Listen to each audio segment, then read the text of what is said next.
Kelly Smith and her 2 co-accused have been found guilty of kidnapping and trafficking her 6-year-old daughter, Joshlin.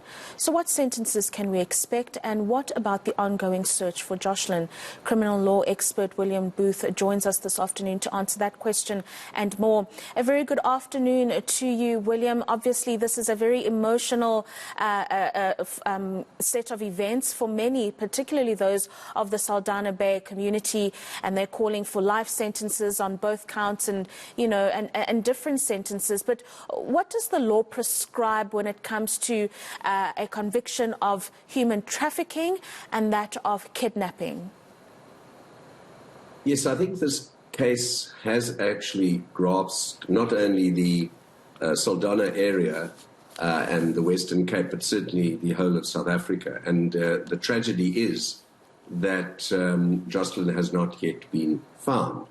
The state obviously decided to proceed with prosecution on charges of kidnapping and on charges in terms of human trafficking.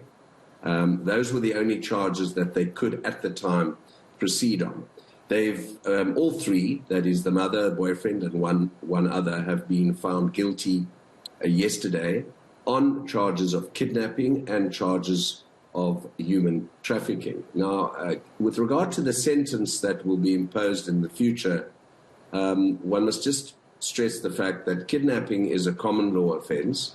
Human trafficking is an offence created by statute in terms of an act of Parliament.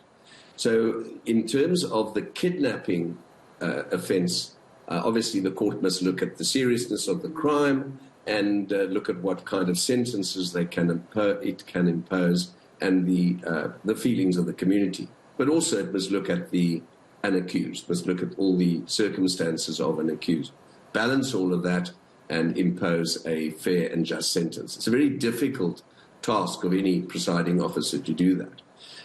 In terms of the human trafficking, that offence falls, as does kidnapping,